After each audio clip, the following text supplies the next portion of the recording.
有冇試過呢？去一啲人多嘅地方呢，會突然間覺得好攰，又或者人哋未開口講嘢，但係你已經感受到佢哋嘅情緒。心理學有一個 terms 呢，叫做共振者或者叫共感者，即係講緊你對外嘅能量啦、氣氛啦、情緒啦，都會特別敏感嘅。呢一種嘅感應力呢，其實同身體呢係有關嘅喎。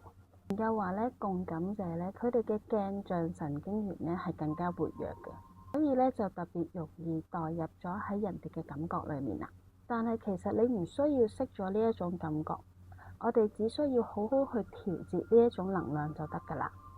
所以當你嘅情緒覺得混亂嘅時候呢，可以問問自己，呢一種感覺係我自己啊，定係我接收咗人哋嘅感覺呢？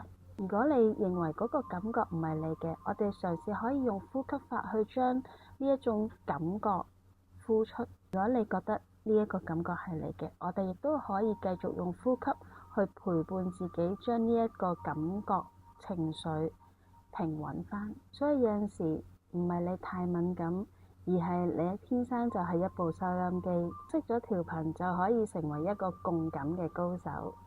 可以收藏起嚟，下次當有呢啲情緒嘅感覺嘅時候，就播返嚟睇啦。可以喺下面留言收音機，我哋學一齊點樣去調頻啦。